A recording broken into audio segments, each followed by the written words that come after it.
नमस्कार। वीडियो को शुरू करने से पहले मैं आप सभी के साथ एक व्याख्या शेयर करना चाहता हूं। मोटिवेशन मिलेगा आपको, खास करके अगर आप आईआईटी अनियन की तैयारी कर रहे हैं। लिख के लाया हूं भाई साहब, कहीं एक शब्द भी इधर उधर ना हो जाए। ओहो क्या मौसम हो गया है, इसी शायरी के लिए मौसम हुआ है। तो शुरू करते हैं। आज भी छिड़ता है जब जिक्र मेरी तैयारी का, घर वालों में, गली में, मोहल्ले में, कि आज भी छिड़ता है जब जिक्र मेरी तैयारी का, तो मैं शांत हो जाता हूं। कैसे बताऊं कि मैं जूझ रहा हूं किन हालातों से, कैसे बताऊं कि मैं जूझ रहा हूं किन हालातों से। पर चिंता ना करो तुम, बन के आऊंगा आईआईटीएन इन्हीं रातों से। पर चिंता ना करो तुम, बन के आऊंगा आईआईटीएन इन्हीं रातों से। तो शुरू करते हैं आज का वीडियो इसी धमाकेदार एंट्री के साथ। चश्मे के ऊपर चश्मा जरूर पहना था भाई साहब, डबल बैटरी सिंगल पावर। तो शुरू करते हैं। आज हम एक सवाल के साथ शुरू करते हैं, बड़ा मजेदार है, सोचने पर ये मजबूर करेगा। ये आप ट्राई करिए खुद से कि इनमें से कौन सा ऑप्शन पॉसिबल नहीं है। कि अगर आपके सामने 3.2 into 10 raise to the power -10 coulomb अगर एक चार्ज दे रखा है, ट्राई करिए इनमें से कौन सा चार्ज पॉसिबल नहीं है, which is not possible. Yes, या फिर आपको दे रखा है -1.6 into 10 raise to power -18 coulomb, या और उसके बाद 64 into 10 raise to power -20 coulomb. ये ब्रो, और कुछ नहीं ब्रो, बस क्वेश्चन लिख रहा हूँ। हाँ या ना। तो ये चार ऑप्शंस हैं, इनमें से आपको बताने हैं कि कौन से चार्जेस पॉसिबल नहीं हैं। पीछे वाले ने कहा इनमें से तीनों पॉसिबल नहीं है, क्योंकि चार्जेस कभी फ्रैक्शन में नहीं आ सकते। मैंने बोला तीसरी आंख खोल के देख, मैंने आपको पिछली क्लास में कुछ और बताया था। तो एक नियम कानून कायदा आप अपने व्याख्या में कहना चाहूंगा, शेयर करना चाहता हूं। लिख सकते हैं अपने कॉपी में कि Q is equals to NE। क्या बात है, प्लस माइनस NE। थोड़ा समझा देते तो मजा आ जाता। Q जो है वो चार्ज का डिनोशन होता है। मैंने पिछले लेक्चर में आपको बताया था कि चार्ज जो है वो क्वांटाइज्ड होता है। क्वांटाइज्ड मतलब चार्ज जो है वो E का n मल्टीपल होता है। पिछले उन्होंने कहा E क्या है भाई साहब, E है 1.6 into 10 raise to power -19 coulomb है। ये जो है इतना बड़ा ना लिख के E के फॉर्म में लिख दिया, क्योंकि किसी भी इलेक्ट्रॉन या प्रोटॉन के ऊपर इतना ही चार्ज होता है। तो चार्ज इज क्वांटाइज्ड का मतलब ये होता है कि चार्ज जो है इसका n मल्टीपल है, क्योंकि किसी बॉडी में से आप एक ही इलेक्ट्रॉन, कम से कम एक ही इलेक्ट्रॉन या एक ही इलेक्ट्रॉन दे सकते हो। आधा तो दे नहीं सकते, इलेक्ट्रॉन को तोड़ तो सकते नहीं। तो किसी के ऊपर भी चार्ज जो होगा वो इसी का मल्टीपल होगा ये। तो बस सिंपली चार्ज की वैल्यू रखिए, E की वैल्यू आपको पता है। जहां भी n जो है एक इंटीजर आ जाए, जहां भी n जो है वो एक इंटीजर आ जाए, वो वैल्यू एक्सेप्टेड है, अलाउेबल है। और जहां भी ना आए वो वैल्यू अलाउेबल नहीं है। और मुझे आंसर पता है, जी हाँ, इनमें से ये एक आंसर होगा। आप क्रॉस वेरीफाई इसे कर सकते हैं। मैं एक का आपको क्रॉस वेरीफाई करके दिखाता हूं, सेकंड वाले का। देखिए आसान वाला है, सब समझते हैं। तो Q जो है यहां पर आपको देख सकते हैं 1.6 इंटू 10 रेज टू पावर -18 है। हाँ या ना, प्लस माइनस जरूरी नहीं है, इज इक्वल्स टू मतलब जरूरी है, अभी के लिए जरूरी नहीं है। यहां पर मैंने n लिख दिया और E जो है मैंने इसे नीचे भेज दिया। E क्या है भाई साहब, 1.6 into 10 raise to power -19। Oh my God, ये क्या हो गया। मैंने देखा कि ये A एक दूसरे को नैन मटक के हो गया और शेष हो गया कहानी वहीं पे। जहां हो गया ये चीज वहीं पे कहानी उनकी खत्म। ये ऊपर गया और यहां पर मेरे ख्याल से बताइएगा मेरे दोस्त, 10 raise to power -18 into 10 raise to power 19, तो बचेगा 10। ये क्या है भाई साहब, ये क्या है, ये एक इंटीजर है। तो ये अलाउेबल है, लेकिन गलत ये है, क्योंकि जब आपको 4.5 into 10 to power -19 divided by जब आप 1.6 इंटू 10 टू पावर -19 करेंगे, तो आप पाएंगे कि ये एक इंटीजर नहीं आएगा, कि ये एक इंटीजर नहीं आएगा। आप करके देख सकते हैं, आप करके देख सकते हैं, ये एक इंटीजर नहीं आने वाला है। 45/116 इज नॉट एन इंटीजर। हाँ या ना। चलिए आगे बढ़ते हैं हम। ओके, अब एक चीज मैं आप सभी के साथ बताना चाहता हूं, जिसको सवाल के फॉर्मेट में भी लाया जा सकता है कई बार, लेकिन इंपॉर्टेंट है। अरे यार, ये डस्टर एकदम सही नहीं है, रुमाल को डस्टर बोलते हो हैं, कोई नहीं। देखिए, समझने का प्रयास करिएगा। मान लीजिए ये कोई मेटेलिक स्फेयर है और ये भी कोई एक मेटेलिक स्फेयर है। हाँ या ना। मैंने इस मेटेलिक स्फेयर के, इसमें कुछ इलेक्ट्रॉन्स थे, मैंने इसके अंदर कुछ एडिशनल इलेक्ट्रॉन्स डाल दिए। ओके, मान लीजिए मैंने इसके अंदर 10 इलेक्ट्रॉन डाल दिए। इलेक्ट्रॉन का ट्रांसफर हो सकता है। यस, बारिश होने लगा भाई, मजा आ गया, क्या बात है। आज तो वीडियो थोड़ा सा लंबा हो जाए, मजा आ रहा है। 10 इलेक्ट्रॉन इसके अंदर मैंने डाल दिए और इसके अंदर से मैंने 10 इलेक्ट्रॉन निकाल दिए। ये अलग अलग चीजें हैं, इसे मैं ए और इसे मैं बी का नाम दे देता हूं। तो आपसे मेरा सवाल ये था कि इनिशियली इसका जो मास था वो ये था और इनिशियली इसका भी जो मास था वो ये था। तो क्या बताइए, जब मैं इसके अंदर 10 इलेक्ट्रॉन डालूंगा तो इसका मास बढ़ेगा या घटेगा या एग्जैक्टली सेम रहेगा, कोई फर्क नहीं पड़ेगा? थोड़ा सोचिए। और एग्जैक्टली उसी तरीके से सिमिलरली इसे भी आप सोच सकते हैं कि 10 इलेक्ट्रॉन जब मैं निकालूंगा तो क्या इसका मास बढ़ेगा, घटेगा या सेम रहेगा? सोच लिया भाई साहब? यस। अब देखिए, एक इलेक्ट्रॉन के ऊपर का मास होता है 9.1 इंटू 10⁻⁻31 किलोग्राम्स मेरे ख्याल से। हाँ या ना? आपके ख्याली की बात हम नहीं करने वाले, सत्य बताइए, यहां पे सत्य है, चेक कर लीजिएगा। तो मतलब जब मैंने इसके अंदर 10 इलेक्ट्रॉन डाले तो इसका मास इतना मैंने इसके अंदर डाल दिया। हाँ या ना? जब 10 इलेक्ट्रॉन डालें तो इसमें इतना बढ़ गया मास, इतना मास मैंने डाला। एक इलेक्ट्रॉन का मास है तो 10 इलेक्ट्रॉन का इतना मास होगा, यानी इसका मास भाई बढ़ेगा। अब कई महारथी ये कह सकते हैं कि इसका मास तो नेग्लिजिबल है। अरे भाई साहब, नेग्लिजिबल है लेकिन मास कहीं ना कहीं बढ़ेगा या घटेगा। नेग्लिजिबल ही होगा, बहुत कम होगा, लेकिन बढ़ेगा या घटेगा। तो आप कह सकते हैं कि मास जो इनिशियल है और मास जो फाइनल होगा ए का, वो ज़्यादा होगा, मास फाइनल। और यहाँ पर इलेक्ट्रॉन जब आप निकाल देंगे तो इतना ही मास जो है इसके अंदर से निकल जाएगा, तो ये फाइनल इसका जो मास होगा वो कम हो जाएगा। Okay, very good. अब एक और छोटा सा एक सवाल हम देख लेते हैं, मजा आएगा आपको। ये HCV में ये जो है सवाल आपका दे रखा है, उसी लिए मैं यहाँ पर ला रहा हूँ। HCV, जिसको ना पता हो, HC वर्मा सर की एक किताब है। तो आपसे बोला गया है calculate total number of electron in 18 gram of H2O। Number of electron in 18 gram of H2O। 18 ग्राम जब आपके पास पानी है तो बताइए कि कितने इसके अंदर इलेक्ट्रॉन्स हैं। मज़ेदार सवाल है ये। आपने मोल कॉन्सेप्ट के अंदर भी ऐसे टाइप के क्वेश्चंस आते हैं, वहाँ पर आप मोल कॉन्सेप्ट वाला दिमाग लगा के करते हैं और यहाँ पर हम बेसिक दिमाग लगाएंगे। बारिश के छींटे घर के अंदर पहुँच रहे हैं, मज़ा आ रहा है भाई साहब। देखिए सिंपल सा, पहले एक सीधा सीधा कॉन्सेप्ट, किसको कुछ नहीं पता वो ये दिमाग लगाए भाई साहब, H2O की बात हो रही है। अगर मैं एक H2O मॉलिक्यूल की बात करूं, हाँ अभी मैं एटम बोलने वाला था लेकिन इतनी भी केमिस्ट्री खराब नहीं है भाई। हाँ, ये मॉलिक्यूल है, इतना हमें पता है। हाँ, डेफिनेशन भले याद नहीं है लेकिन ये मॉलिक्यूल है। हाँ, O2 भी एक मॉलिक्यूल है। यस, ये एक एटम है, इतना तो हमें भी केमिस्ट्री पता। तो 1H2O मॉलिक्यूल के अंदर कितने इलेक्ट्रॉन्स होते हैं भाई? तो मैंने बोला भाई ऑक्सीजन के अंदर 8 इलेक्ट्रॉन्स होते हैं। अब ये मुझे पता है। अब भाई साहब, मेरे जैसे विद्यार्थी को अगर ये चीज़ पता है तो आप जैसे विद्यार्थी को तो पता होनी चाहिए। और एक हाइड्रोजन के अंदर 1 इलेक्ट्रॉन होता है, यानी 2 हाइड्रोजन के एटम्स इसके अंदर हैं तो 2 इलेक्ट्रॉन होगा, यानी टोटल एक H2O मॉलिक्यूल के अंदर मेरे पास 10 इलेक्ट्रॉन होंगे। हाँ या ना बोलो यार।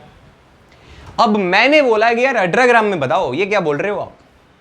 तो मैंने बोला थांबा, थोड़ा दिमाग लगाते हैं, थोड़ा दिमाग लगाइए कि भाई साहब 18 ग्राम की बात हो रही है, 18 ग्राम की बात हो रही है 18 ग्राम की बात हो रही है। तो मुझे किसी तरीके से इलेक्ट्रॉन और ग्राम में कुछ ना कुछ रिलेशन निकालना होगा। तो यहाँ पर आपने जब केमिस्ट्री का पहला चैप्टर जब चल रहा था तो आपने जो बगैती काटी थी उसका समय आ चुका है, पाप धो लीजिए। अब हमें निकालना होगा number of moles of H2O molecules की 18 ग्राम। अरे भाई, यहां पर भी ऐसा होता है क्या? माफ करिएगा दोस्तों, ये जो है इलेक्ट्रिसिटी जा चुके हैं भाई साहब। मेट्रोपॉलिटन सिटी में ऐसी चीजें हो रही हैं। आज का वीडियो यहीं पर मैं अपलोड करूंगा क्योंकि अब शायद ही लाइट है, वैसे आ जाएगी ऐसी बात नहीं है, लेकिन अब फ्लो टूट चुका है। बहुत बहुत माफ करिएगा दोस्तों। चलिए बाय बाय, टेक केयर। भाई साहब लाइट तो कट चुकी थी, अभी बस 5 मिनट हुए हैं, मुझे लगा कि अब लाइट नहीं आएगी, लेकिन मज़े की बात यह है कि जो बिजली विभाग के जो कर्मचारी हैं उन्होंने मुझे कॉल करके अभी कहा कि उनका भी जो पुत्र है वो उपाध्याय से एजुकेशन से ही पढ़ता है, वो कैसे इस लेक्चर को मिस कर सकता है। शुरू करते हैं आज का वीडियो, आज का नहीं अभी का। हाँ अभी बस 5 मिनट हुए हैं, बता रहा हूँ आपको, थोड़ा आवाज़ भी सुना दूँ मन हो तो। देखिए बारिश हो रहा है। चलिए, तो number of moles of water molecules मुझे निकालना होगा कि भाई साहब मेरे पास वाटर के कितने मॉलिक्यूल्स हैं। अब इतनी तो केमिस्ट्री मैंने भी पढ़ी है कि given mass upon molar mass कुछ ऐसा किया जाता है। तो मैंने बोला गिवन मास दे रखा है क्या भाई, देखो यार given mass upon molar mass, तो गिवन मास कितना है, मैंने बोला 18 ग्राम। मोलर मास कितना है भाई, मोलर मास, अब ये आपको याद रहना चाहिए, वाटर का जो मोलर मास होता है वो 18 होता है मेरे दोस्त। वाटर का जो मोलर मास होता है 18 होता है। क्यों? क्योंकि हाइड्रोजन का 1 होता है इंटू 2 प्लस ऑक्सीजन का 16 होता है, ये होता है 18। ये केमिस्ट्री की बातें हैं, ज़्यादा ना समझ में आए तो भी टेंशन नहीं लेने का, आगे बढ़ जाने का, स्किप कर देने का, लेकिन फिर भी समझ में थोड़ा सा तो ले लीजिए कि मुझे ये पता चला कि 18 ग्राम H2O में 1 मोल है। 18 ग्राम H2O का मतलब मेरे पास 1 मोल है पानी का। अब मुझे ये पता है क्योंकि मैंने बगैती नहीं काटी थी केमिस्ट्री क्लास में कि 1 मोल में 6.02 into 10 raise to the power 23 molecules होते हैं, हाँ या ना।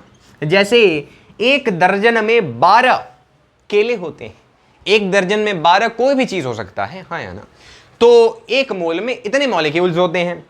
तो सर इसका रिलेशन क्या है, थोड़ा बताइए, संबंध बताइए, रिश्ते बताइए, इसका हमारे सवाल से क्या रिश्ता है। मैंने बोला यार 1 मोल में इतना है मॉलिक्यूल, मैंने बोला हमारे पास पानी के भी तो इतने ही मोल है, हाँ या ना। तो मैंने बोला कि 1 मोल में इतने, हाँ, तो 1 मोल में इतने मॉलिक्यूल्स हैं, तो मुझे निकालना है नंबर ऑफ इलेक्ट्रॉन। तो एक पानी के मॉलिक्यूल में 10 इलेक्ट्रॉन, यस, हमारे पास कितने मॉलिक्यूल हैं, इतने मॉलिक्यूल हैं। तो अगर एक पानी के मॉलिक्यूल में 10 इलेक्ट्रॉन हैं तो 2 पानी के मॉलिक्यूल में 20 इलेक्ट्रॉन, 3 पानी के मॉलिक्यूल में 30 इलेक्ट्रॉन, 6 इतने मॉलिक्यूल में 6 इंटू 10 इलेक्ट्रॉन्स। अरे वाह सर क्या बात है, तो ये हमारा आंसर है। अब इसको आप निकाल लीजिए भाई साहब अगर आप में क्षमता है तो। यस, वैसे मैं बता देता हूं इसका जवाब जो है 6 इंटू 10 रेज़ टू पावर 24 आएगा अगर आप इसे उड़ा देते हैं तो। चलिए आगे बढ़ते हैं। अब हम बात करेंगे मेथड ऑफ चार्जिंग के बारे में। आज का वीडियो हमारा मेथड ऑफ चार्जिंग के ऊपर रहेगा। 1 या 2 मेथड्स हम एटलीस्ट अच्छे से क्लियर करेंगे। आपको जो पॉइंट समझ में ना आए उसे कमेंट में लिखिए, बस उसका जवाब आ जाएगा आपके पास। जो चीज सपाट लिखिए, कुछ नहीं समझ में आया ऐसे लिखेंगे तो कोई कुछ नहीं कर सकता। मैक्सिमम से मैक्सिमम हम ये कह सकते हैं कि फिर से देख लीजिए भाई साहब। लेकिन अगर आपने कहा कि इस पॉइंट पे आप बहुत बहुत उपकार हो जाएगा, अगर आपने टाइम स्टैम्प भी डाल दिया, तो इस टाइम स्टैम्प पे ये जो टॉपिक आप पढ़ा रहे थे जनाब वो पल्ले नहीं पड़ा, तो वो पढ़ा दिया जाएगा। चलिए, तो मेथड ऑफ चार्जिंग करने के तरीके। तो सर केबल लाइए डाल दीजिए चार्ज हो जाएगा। मेथड्स ऑफ चार्जिंग तो नहीं, यहां पर किसी और चार्जिंग की बात हो रही है। पहला मेथड है फ्रिक्शन, जो कि हमें क्लास 8, 9, 6, 5, 10 में पढ़ाया जाता है। ये भाई साहब कंघी करिए, खैर ये तो बहुत रोस्टेड चीज़ होगी भाई साहब हमारे पास। मतलब ये अभी टॉपिक आना था जब हमारे पास नहीं है, जिसको हम लहराया करते थे किन्हीं दिनों में। तो जब आप किसी चीज़ को किसी चीज़ के साथ रब करते हैं, 2 पार्टिकल्स को, यानी उनके बीच में होता है फ्रिक्शन। फ्रिक्शन होने के चलते क्या होता है कि मान लेते हैं मैंने इस चीज को इस चीज के साथ रब किया। अब ये नेचर ने डिसाइड कर रखा है, ये मैं या आप डिसाइड नहीं कर सकते, ये नेचर ने डिसाइड कर रखा है। आपको याद बिल्कुल नहीं रखना। होता क्या है कि इनमें से कोई एक ऐसा सब्सटेंस होता है जो किसी एक को इलेक्ट्रॉन देता है और कोई एक उसमें से इलेक्ट्रॉन लेता है। समझ में आ रही बात? क्या मैं कहना चाहता हूं कि मान लीजिए किसी 2 पार्टिकल्स को, सब्सटेंसेस को मैंने एक दूसरे के साथ रब किया, फ्रिक्शन में लाया, तो ये नेचर ने पहले से डिसाइड कर रखा है, हमारा कोई इसमें रोल नहीं है कि कोई एक सब्सटेंस में से इलेक्ट्रॉन जो है कूद के आ जाता है। अब मैंने आपको कल के लेक्चर में बताया था, जिसका लिंक डिस्क्रिप्शन में दे रखा है, फिर भी आप नहीं देखना चाहें कोई दिक्कत नहीं, आपको बस पता होना चाहिए कि इलेक्ट्रॉन जो भी सब्सटेंस देता है उसके ऊपर नेट पॉजिटिव चार्ज आ जाता है, हाँ या ना। तो ये नेट पॉजिटिव चार्ज और ये नेट नेगेटिव चार्ज हो जाता है, तो ये चार्ज्ड हो जाते हैं, क्योंकि इनके पास इलेक्ट्रॉन की मात्रा बढ़ गई, इसके पास इलेक्ट्रॉन की मात्रा घट चुकी है।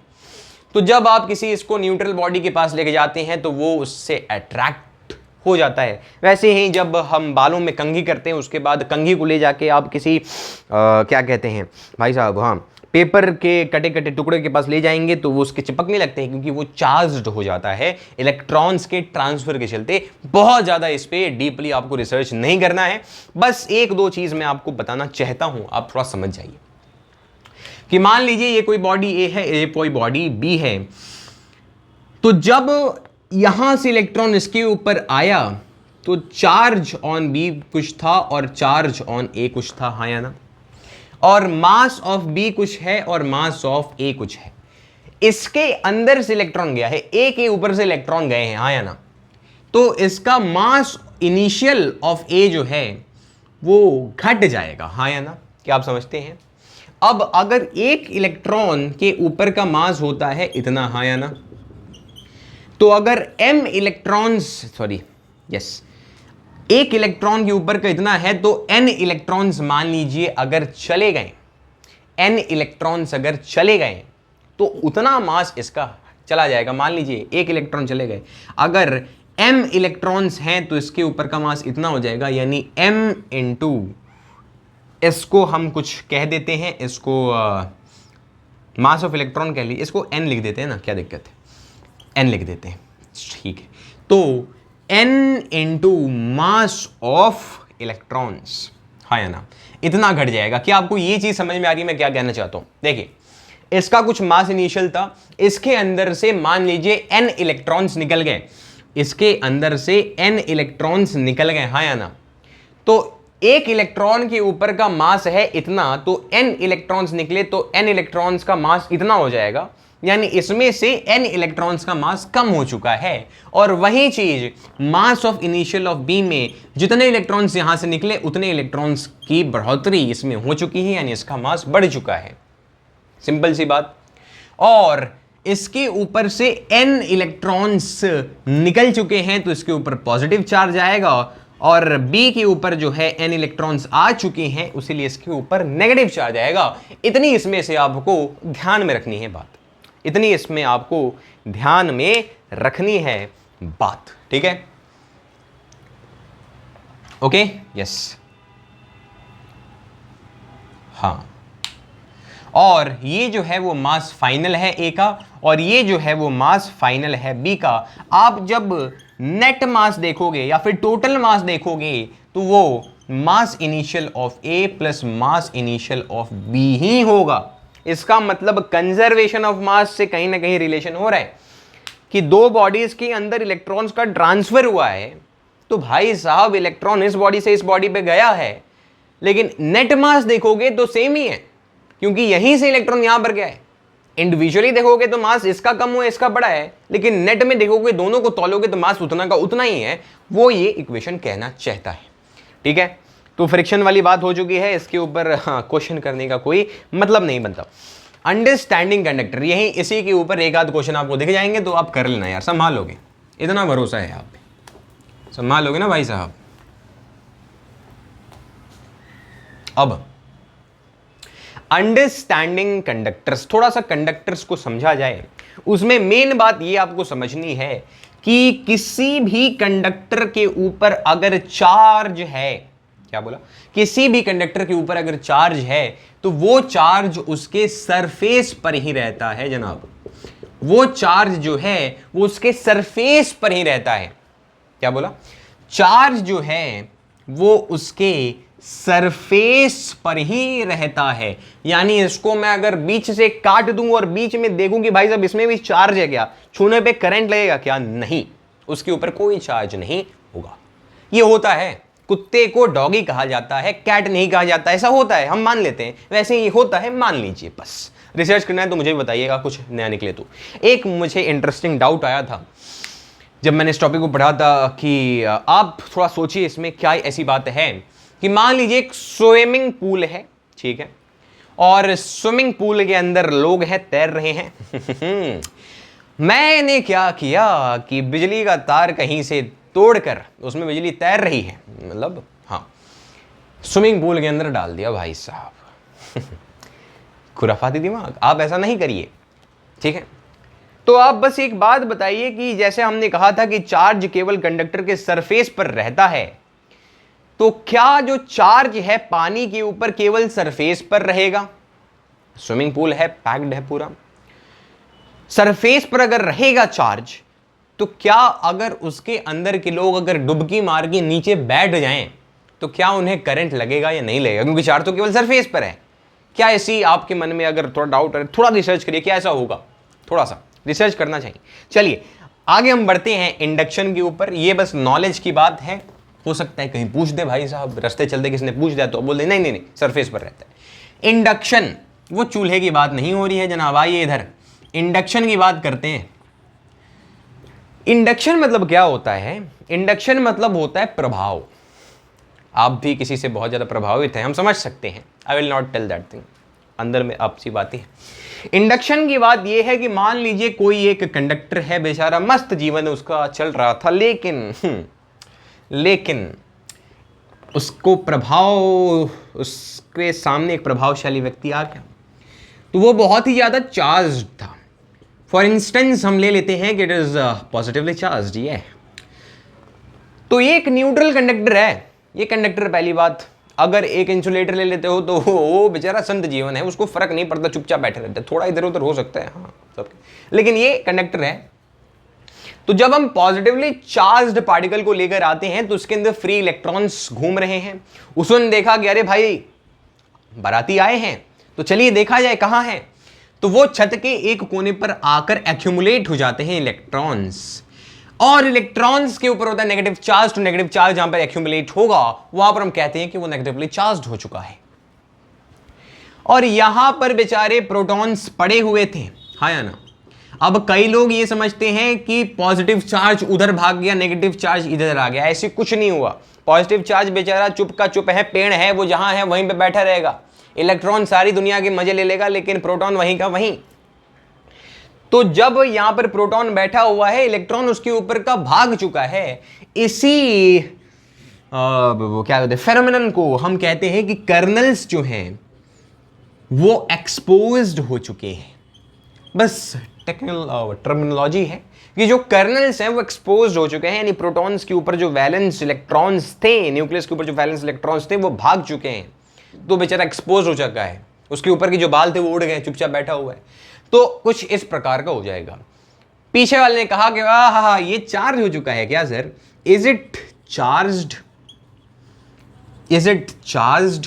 तो जवाब आएगा एकदम नो, एकदम ना, ये चार्ज्ड अभी नहीं हुआ है, बस इसमें एक्यूमुलेशन हुआ है इलेक्ट्रॉन्स का इधर से उधर, बस, और इसमें कुछ नहीं हुआ। क्या आप बात ये समझ पा रहे हैं? क्या इस बात को समझ पा रहे हैं? आपने केमिस्ट्री में एक चीज पढ़ा होगा, पोलराइजेशन, कि जब हाइड्रोजन और क्लोरीन ऐसे होते हैं तो यहां पर कोई एक ऐसा एलिमेंट आता है, आपने इंडक्शन ऐसे पढ़ा होगा ना, जीओसी, थोड़ा सा हल्का सा, मत नहीं पढ़ा, आपने नहीं पढ़ा भाई, बैकलॉग है, कोई दिक्कत नहीं, लेकिन फिर भी थोड़ा ना थोड़ा इसके ऊपर पार्शियल आ जाता है negative charge, partial positive charge. लेकिन ऐसा नहीं है कि ये प्लस हो गया ये माइनस हो गया। NaCl तो है नहीं, ये तो HCl बंधा हुआ है, कोवलेंट बॉन्ड है। केमिस्ट्री क्यों गुजारे उधर, उसी से तो नफरत है। अरे कोई नहीं, वो समझाने का तरीका है। अगर आपको हल्का समझ में आया कि भाई यहां पर बस पोलराइजेशन हुई है, ये चार्ज नहीं हुआ है अभी भी। चार्ज करने के लिए क्या करें, बात तो हमें चार्जिंग ही करनी है। इंडक्शन इस प्रोसेस को हम कहते हैं। प्रभाव आ चुका है, अब कैसी चार्ज होगा उसको समझने के लिए हमें थोड़ा सा अर्थिंग का प्रोसेस समझना होगा। अर्थिंग सुना सुना नाम है, बहुत बार सुना है। अर्थिंग ये कहता है कि अगर कोई बॉडी नेगेटिवली चार्ज्ड है और इसको मैं क्या कर दूं, इसको मैं अर्थिंग को ऐसे दिखाते हैं, ठीक है। इसको मैं अगर अर्थिंग कर दूं, अभी ये डिस्कनेक्ट किया हुआ है, जब इसे मैं कनेक्ट कर दूंगा तो इसके अंदर से जो यहाँ पर नेगेटिवली चार्ज्ड है, इसका मतलब ये हुआ कि इसके पास ज़्यादा इलेक्ट्रॉन्स है, ज़्यादा इलेक्ट्रॉन्स है। जब मैं इसे धरती से कनेक्ट करूंगा तो यहाँ से जो इलेक्ट्रॉन्स होंगे वो भागेंगे जान बचा के, वो भागेंगे नीचे की तरफ, वो न्यूट्रल बॉडी की तरफ जाएंगे। हम इसके बारे में भी डिस्कस करेंगे कि ऐसा इसमें क्या चमत्कार है कि वो ज़्यादा इलेक्ट्रॉन्स को अपनी तरफ ले लेता है, मैग्नेट है क्या है, बात करेंगे उसके बारे में बाद में। तो ये अपने तरफ इलेक्ट्रॉन्स, जो ज़्यादा इलेक्ट्रॉन्स है वो ले लेता है और अब ये हो जाता है न्यूट्रल, हाँ या ना। एक सिमिलरली सेम केस होता है जब इसके पास इलेक्ट्रॉनों की सूखी पड़ी हुई है और फिर हम इसे कनेक्ट करेंगे, अर्थिंग इसका लगाएंगे, कनेक्ट करेंगे, तो इलेक्ट्रॉन्स जो हैं वो निकल के इसके अकेलेपन को दूर करेंगे और ये हो जाएगा न्यूट्रल बॉडी, हाँ या ना, ये हो जाएगा न्यूट्रल बॉडी। आपने हल्का हल्का अगर क्लास 10 में थोड़ा सा ध्यान दिया होगा तो इलेक्ट्रॉन जिस तरफ फ्लो करते हैं उसके ऑपोजिट में करंट दौड़ता है। ये मैं बीज बोल रहा हूं, आगे आपको समझ में आने वाली है। इलेक्ट्रॉन जिस तरफ बहता है उसके ऑपोजिट में करंट दौड़ता है, ये बस जनरल नॉलेज है, ये पता होना चाहिए आपको। तो ये तो अर्थिंग की बात। आप समझाना क्या चाहते हो थोड़ा मुझे ये बताओ, आप समझाना क्या चाहते हो थोड़ा मुझे ये बताओ। आइए, अर्थिंग समझ में आ गई ना आपको? हाँ, अब देखिए यहां पर कुछ ऐसा हो चुका है, हाँ या ना, यहां पर कुछ ऐसा हो सकता है, हो चुका है, यस। अब देखिए मैं थोड़ा सा इसे मिटा रहा हूं। यहां पर है इलेक्ट्रॉन की कमी, मैंने चालाकी लगाया, मैंने क्या किया, इसे कनेक्ट कर दिया तार से। उसने बोला क्या कर रहे हो जनाब, थोड़ा बता भी दो, मेरे जीवन के साथ खिलवाड़ हो रहा है क्या? नहीं, मैंने इसको कर दिया अर्थिंग। अब इसके पास पड़ी थी इलेक्ट्रॉनों की कमी, तो यहां से इलेक्ट्रॉन कहेंगे अरे भाई तेरा यार है ना, यार तेरा सुपरस्टार देसी कलाकार हम है ना दोस्त, तेरे अकेलेपन को दूर करेंगे।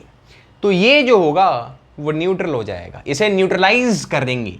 ये इलेक्ट्रॉन, ये प्रोटॉन, ये इलेक्ट्रॉन, ये प्रोटॉन, ये जो है वो न्यूट्रलाइज हो जाएंगे। और फिर मैं चुपके से इस सारे प्रोसेस को आप देख रहे हो मेरे दोस्त, इससे पहले वाला स्क्रीनशॉट ले लेना, चुपके से तार को निकाल दूंगा वहां से और फिर यहां पर पूरा का पूरा जो है नेगेटिव वालों का वर्चस्व है और ये हो चुका है नेगेटिवली चार्ज्ड, हाँ या ना, ये हो चुका है नेगेटिवली चार्ज्ड, हाँ या ना। Is it clear? Is it clear? और फिर मैं इसे भी निकाल सकता हूं। पहले मैंने इसको कनेक्ट कर दिया, ये हो गया, इसको निकाल दिया, इसको भी हटा दिया, ये हो गया पूरा नेगेटिवली चार्ज्ड। अब मुझे इसकी जरूरत नहीं है, अब मुझे इसकी जरूरत नहीं। आपको थोड़ी थोड़ी ये बात समझ में आ रही होगी। मैं थोड़ा सा देख लूं वीडियो, डूड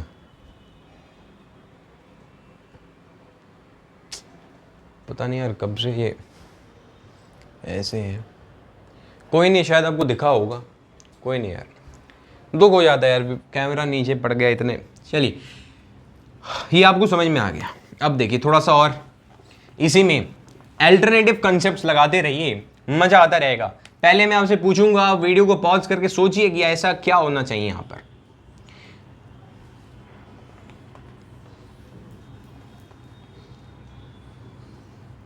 तो मान लीजिए दो कंडक्टर्स हैं, क्या है, दो कंडक्टर्स हैं, ठीक है, ओके, यस। यहां से मैं पॉजिटिवली चार्ज एग्जांपल ले रहे हैं, नेगेटिवली भी आप ले सकते हो, आपका दिमाग है, एग्जांपल बस ले रहे, पॉजिटिवली चार्ज को लेकर आ गया, ठीक है। इलेक्ट्रॉन देखेंगे बाराती आ चुके हैं, रेलिंग की तरफ झांकेंगे स्त्रियां कि कौन आया, दूल्हा कहां है, तो यहां पर नेगेटिव वाले एक्यूमुलेट हो जाएंगे, हाँ या ना। यहां पर कर्नल्स जो है एक्सपोज्ड हो गए, हाँ या ना। इस कर्नल्स को एक्सपोज देखकर कि भाई साहब ये तो अकेला पड़ गया, फिर से क्या हाल चाल है, हाय हेलो यहां से भी होगा, हाँ या ना। क्या आप समझ पा रहे हैं? देखा कि भाई साहब खेला तो उधर चला गया है, तो इनके साथ तो खेला खेला जा सकता है। तो यहां से मैसेज आने शुरू हो चुके हैं। फिर ये जो बेचारे फिर अकेले पड़ गए कि भाई साहब हमारी क्या गलती थी, हम तो चुपचाप बैठे हुए हैं, यहां से इलेक्ट्रॉन उड़ के यहां पर आ गया। क्या आप समझ पा रहे हैं? फिर मैंने चुपके से यहां पर इसकी अर्थिंग कर दी और यहां पर इसकी अर्थिंग कर दी। अर्थिंग करने के बाद ये न्यूट्रलाइज हो गया, ये भी न्यूट्रलाइज हो गया, हटा दिया, फिर से ये दोनों नेगेटिवली चार्ज्ड हो चुके हैं। क्या आपको ये बात समझ में आ रही है मेरे दोस्त? क्या आपको ये बात समझ में आ रही है? Is it clear? अच्छा, ये भी समझ में आ गया। एक लास्ट केस। अब क्या हो सकता है? अब ज्यादा से ज्यादा क्या हो सकता है? मैंने बोला अच्छा पास पास ला दिए ना, अब सटा ही दो, अब देखो क्या होता है मेरे दोस्त। दोनों कंडक्टर्स को मैंने चिपका दिया है। यहां पर मैं फिर से पॉजिटिवली चार्ज्ड कोई एक रॉड लेकर आ रहा हूं या फिर कुछ भी लेकर आ रहा हूं, ठीक। यहां पर क्या हुआ कि ये दोनों के बीच में इलेक्ट्रॉन्स ट्रैवल कर सकते हैं। चिपकाने का मतलब ये है इलेक्ट्रॉन्स जो है यहां पर एक्यूमुलेट हो जाएंगे, यानी ये हो जाएगा नेगेटिवली चार्ज्ड। आधी नहीं 70% जनता कहेगी कि यहां होगा पॉजिटिवली चार्ज्ड। हाँ या ना? गलत बोल रही है वो जनता। आपने हल्का दिमाग कम लगा दिया, आपने हल्का सा, ज्यादा नहीं, हल्का सा जो है दिमाग कम लगाया। थोड़ा और सोचिए भाई, अगर इलेक्ट्रॉन्स इसमें ट्रैवल कर सकते हैं तो यहां के भी तो इलेक्ट्रॉन्स यहां पर भाग के आ जाएंगे, यानी ये जो है यहां पर कर्नल्स एक्सपोज्ड होंगे। अब ध्यान देना मेरे दोस्त, अब थोड़ा ध्यान देना मेरे दोस्त। आप बताइए इसको मैं क्या कर सकता हूं? अब इसमें मैं क्या क्या अपनी खुराफाती दिमाग लगा सकता हूं? यहां पर मैं दोनों को पॉजिटिव चार्ज बना सकता हूं, नेगेटिव चार्ज बना सकता हूं, न्यूट्रलाइज करूं। अगर मैं चुपके से इसको भी दूर कर दूं और इनको भी दूर कर दूं तब तो धोखा हो जाएगा। इनको दूर करूंगा तो ये हो जाएगा नेगेटिवली चार्ज्ड और ये हो जाएगा पॉजिटिवली चार्ज्ड, मुझे मिल जाएंगे। तो क्या आपको कुछ समझ में आ रहा है? तो इस तरीके से हम इंडक्शन के द्वारा चार्ज कर सकते हैं किसी भी कंडक्टर को, ठीक है। अब आज का लेक्चर हम यहीं पर खत्म करेंगे, लेकिन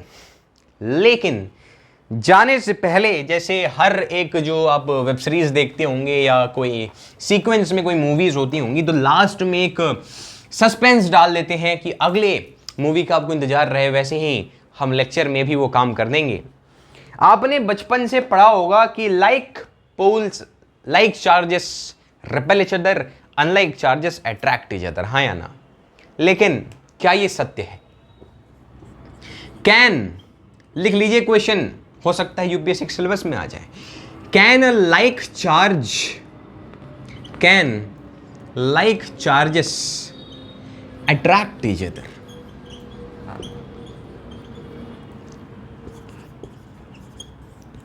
और अगर आपने इसका जवाब खोज लिया तो आपका कमेंट में पिन करके अगले लेक्चर में आपका नाम भी लूंगा कि आपने ये कमेंट किया हुआ है। एटलीस्ट आपने मेहनत करी, गलत भी जवाब आए तो भी आपका नाम लिया जाएगा। बस ये रिप्लाई चाहिए कमेंट में कि can like charges attract each other, और अगर हां तो कैसे और ना तो क्यों। अगले लेक्चर में आपको इसका जवाब मिलेगा। तो आज का लेक्चर होपफुली आपको समझ में आया होगा और मुझे भी मजा आया। आंधी भी आ गई, ये इलेक्ट्रिसिटी भी कट गई भाई साहब। तो मिलते हैं अगले लेक्चर में, तब तक ले टेक केयर, बाय बाय, पढ़ते रहिए और मचाते रहिए।